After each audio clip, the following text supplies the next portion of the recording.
we all found out what a monster is, and now I'm just like, cool. All right. I don't like. I'm not upset by how he's dying now as much. Good Lord. Morality is a gray area, and Wendell's fine with killing certain people, we found. I'm not killing him. Life's killing him, or doing whatever the hell he did. Here's a lesson, Big Pharma. If you could just tell stories about how all the people that are dying are actually just dicks, I feel like we'd be totally fine with all the losses. It's like, a bunch of people died from this disease, but you know what? They were all real misogynist, and 3/4 of them were racist, so, hey, that's kind of a win-win. So fuck them. Yeah, Schadenfreude is in all of us, and, it's like I can just enjoy it from a far enough thing where it's just like, all right, well...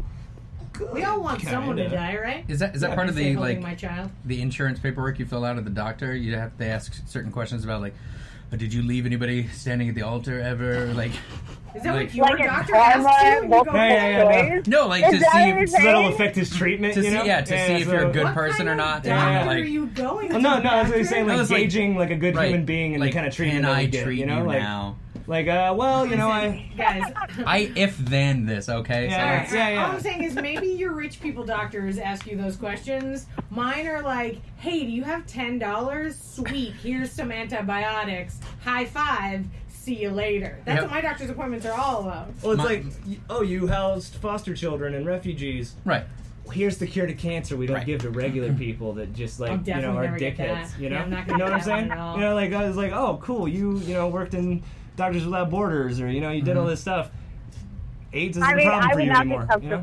I would not feel comfortable if my fucking doctor made me fill out paperwork based on my undue karma. Right? My pre-existing condition was karma that was coming my way. I'd be like, well, you're fucked. Yeah, we find another doctor. I'm going to prescribe you the last question is with a bullet. Do you want antidepressants? Yeah, would you like a razor blade? Again, they don't ask me that. They're just like, listen, why don't you just go buy weed like everybody else does? That's what they just say to me. The prescription they give you. Thank God your child is not going to remember any of it. It's archived on the internet. He'll listen to this his whole life.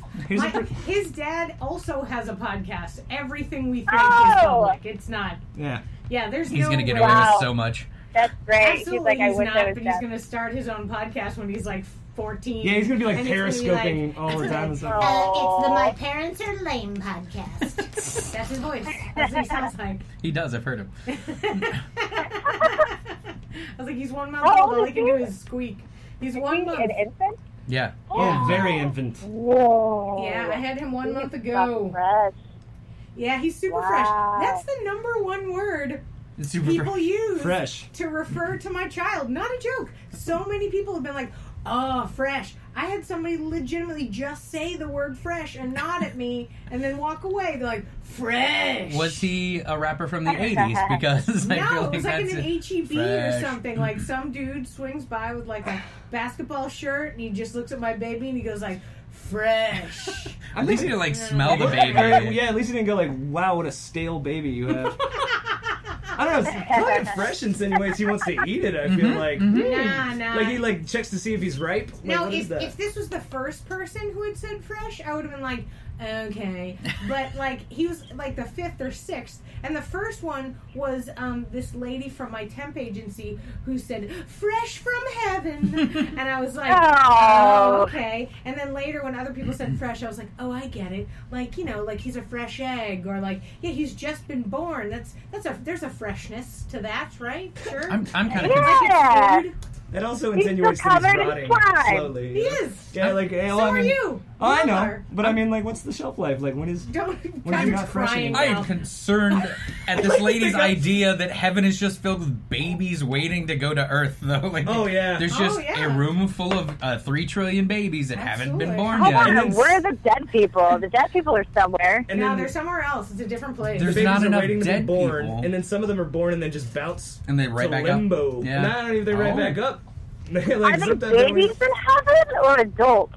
Are they adults in heaven and they come out as babies? Oh, how weird would that be? I hope it's I was not a baby. How dare you? Yeah, I feel like adults are all stale babies. If they're fresh babies, then we're stale babies because we've been out for a long fucking time. Just like bread. I did that. It's like I buy bread and I leave it out and it just gets moldy like overnight. Yeah. Oh my Whatever God, me happens too. to you? I What's should with stop bread? eating bread. What do you think his sell-by date is? You need more preservatives in there, guys. I've been telling you forever. Sorry. His Yeah. sell-by date is 18 years from now. True. Hey. Yeah. You can't leave McDonald's up 17 forever. in Texas, they're an adult and you can kick them out the door. Yeah. Oh, good. Yeah. I'm getting rid of them. Sell them to the army? Yeah. Sell them to the army? Yeah. I don't get cash from that, do I? You could get a signing bonus if you sign them up. Cash Yeah, no, out? I'm pretty sure in Arrested Development that was, yeah. Yeah, Arrested Development filled with truths. No, Wait, what? just the idea of fresh, I don't know, that's like a weird, it's just a weird thing. I mean, 100% there's not a whole agree. lot of things you can accurately call a child, though, you know? Like, what are they, I mean, it's I like, don't know. I would have expected here. cute. Cute, oh yeah, well, Sleepy, yeah. hungry. People trying to change the game up verbally. Childlike, I don't know. Pink. Innocent. Yeah, Unable to control their muscles well. right there, he's right there. When I think fresh, I think like you have like a bun in the oven. Like that's like a fucking phrase, and then when it comes out, it's like fresh from the Right. oven. Fresh See. bread, I get it. I see. I get it, but you're right. We are all just going blue from the minute we come out. Yeah. Oh, God. It's our souls going blue from the inside. So that's why your doctors ask you those depression questions, Patrick. Yep. Because that's what's happening. So I'd be How on you the, feeling today, Patrick? we'd be like on the clearance bin at like the bodega, like where the apples and bananas that they got 2 I days don't know. before. You're still a little fresh. Are we a little? Do I get a You're little? 10 I think there's some years soft fresher parts than in the me. middle. You know, like a piece of bread it gets crusty from the outside. No, it's in, real you know? weird, So though. like, Well, the packaging that you know, your packaging got crushed. You know what I mean? Yeah, Because it was totally. thrown out the car, Right, yeah. and somebody stepped on it. None of us really know how fresh we are until we're dead, right? Then it's like, well, he was only 33, so really he's real ripe. yeah, no. Guys, from Real Alzheimer's to Cosby to death right now, things are going great. Honestly, yeah. This Like, podcast is killing it. What are all of my comedic things about? It's death. what if you? It's Yeah. always about immortality. The fresher you are when you die, maybe the quicker back into rotation you get. Oh. You know, like Okay. it's like, Oh my ooh God. man, he's still fresh. Let's, Get that guy out there. Let's jam him into a human being right now. Let's have a lady just drop a Get him in a 33-year-old skin man. suit. We need him. yeah. Oh my God! Bow, ba chow, pow, pow. So Babe. Teresa. So we're in the 7 kids. In the 7 kids, where do you fall? Are you middle, top, bottom? I'm the 7th. Oh, There's 8 of us You're total. the freshest. There's 8 of us total. I'm the youngest girl. I Ooh. All right. Second freshest. And they didn't just Precious. give you a tambourine in the band too. They let you do the violin. That's awesome. Yeah. You must have really it was been good. a star shining out. Yeah. I introduced a tambourine to my child today. What did they say? He was not. laid- This is not a setup for a joke. He Oh, laid it's down not a hot track. It was one of He's got his own album at this point. babies. They doing that shaking. He'd be real into it. I don't know, some evangelist just showed up out of nowhere. Yeah. Yeah, he and his other bald friends. That's what happens. I may need to borrow that tambourine, by the way, for show Friday. No so, problem, great. I got it. Also the baby, but I mean, People keep asking me to borrow the baby Wait, for hold sketches. on. Not a Oh, joke. for sketches. I was like, what do did you need you a say? baby for? I love What did you it. think was going to happen? Teresa, what's I saw on your website there's a bunch of videos of sketches that both you've acted in and that you produced. Do you have like a sketch group, and is there like an effort that your sketch group has? Like, we like to do sketches about blank, or we really want to put this message out in the world. Yeah, I'm not a part of a sketch group. I wasn't part of an improv team, a few improv teams, but sketch-wise, no. It's more like, hey, I got an idea, blah, blah, blah, call some friends, and we'll do it. It's basically it. I actually, what's it like in Austin? I feel like you guys have like a good scene there. it's You like a I sketch think less fest. crowded than New York City. Well, it's not so much less. I mean, it's less crowded-ish, Yeah. but New York is sort of separated in their crowds, like in the way where like there's 5 improv schools in Austin, and people sort of Wow. bounce from theater to theater Yeah, we and collude do pretty different kinds of projects. Each theater has its own sort of like style. And so you could potentially act in every one of the theaters doing different kinds of shows. Like some of them do like improvised Shakespeare and that kind of stuff, or they'll like create shows around a theme, that kind of thing. Yeah. Where they're like Yeah. Chekhov, and then they do like a show that they improvise, but they're all playing like Yeah. specific characters. Fun. Or Like a like, Game of Thrones there's kind of other thing, ones yeah. like we have a lot of game shows at the New Movement, which is our theater, the one where we're at. There's a lot of game show stuff. There's a big stand-up scene, but that's sort of separate. There's like 1,001 coffee shops in the city, and that's where all the stand-up open mics go. And then there's like 5 or 6 comedy clubs that are just stand-up comedy clubs. So there's a ton, but it's just, I feel like New York has the same amount, except for like New York, like people in New York make money to doing it, and pretty much nobody in Austin does. Yeah. And then like there's the possibility of like becoming famous in New York. There's really not. There's really not the direct to famousness in Austin. You gotta migrate to LA or New York from here, I think. Someone recognized me at a bank the other day, so. Oh my God! You can get real. I don't know. The guy robbing the bank right then? They were like, I know, right? A lot is up there. Were you that stripper in that sketch show? Well, were people throwing fake money at you, and you were like, was I oh my German God. or Yes, was I a that devil? was me. Yes, that was me. Were you the guy who overdrafted here last week? That's great. That's my favorite character. Oh my God, that's hilarious. They don't forget those people. I think you're right. I totally do, because I was in Kansas City. I was doing a little bit of improv there, and there's like one real improv whatever. I think it's grown now. But I think what here in New York, what they have is access to like networks and people who can get your stuff out nationally. And honestly, I mean, they're constantly doing projects, and they constantly need talent.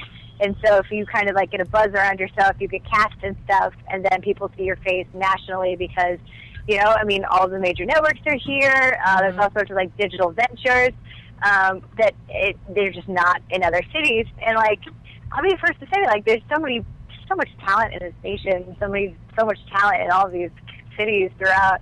And it's like, I mean, it has nothing to do. I think when you're in New York, you have more of like a hunger because there is a lot of competition to get stuff that gets your face nationally. But like, talent-wise, there's so many talented people, and I love like meeting stand-ups who are like just visiting in New York, and they're so fucking funny. And I think, I don't know, I hate to see, coming from the Midwest, I hate like a mentality of like, you know, I'm not on the coast, I'm not as good, and I think it really infects people from that area. And it's like, dude, you're fucking awesome. Believe in yourself. Just create content that you believe in. Yeah, totally. Do you? So, how long have you been on the grind with stand-up? I've been doing. I started doing it like 3 years ago. But then I kind of like got distracted and started doing video production. I was working for Fox for a while, and I left that job. And I've been doing it. I did it full time for the last like 6 months. Now I'm kind of doing like a hybrid of video production and stand-up. So I'm trying different things, seeing what works, seeing what I like doing. How do you write? I'm always curious about stand-ups because I'm not one. Are you kind of like constantly writing, or do you write stuff and then just kind of keep hitting that until you can whittle it down to be the perfection that it needs to be, or are you constantly trying new stuff out? Or it's a mixture of both. So you do stand up every night, and you know you have stuff that you know works, and then there's stuff that you like you sandwich in between stuff to try out, and you know try like a new tag, try a new punchline, until you get it to where you want it to be. And once you have something that hits every time, then you kind of put it away and be like, okay, this is me building my hour of material. Right. You know, so you know I can travel out the United States and have an hour of stuff that I know works every time I say it. Gotcha. So I mean, like the good comics, you know, try stuff every time they get up, try new stuff. I think it is. I mean, it is also a mentality of like always thinking in jokes. You know, always thinking like, all right, this works, it doesn't work, whatever. You know, everything is copy, as Nora Ephron said, and you know, everything is a joke to comedians. So like, your brain kind of works in jokes, whether you like it or not. Yeah. Whether your friends like it or not, too. Yeah. Yeah, exactly. Or your exactly. Job, yeah. Or your like significant other. Those are usually the ones who hate it. Yeah. Your brain always works in jokes, and so like, you know, the good comics are always trying new stuff. And like, you know, when Louis C.K. does stuff, like, I mean, he obviously is doing things to work for specials, and like, you know, a lot of times like the greats will stop in at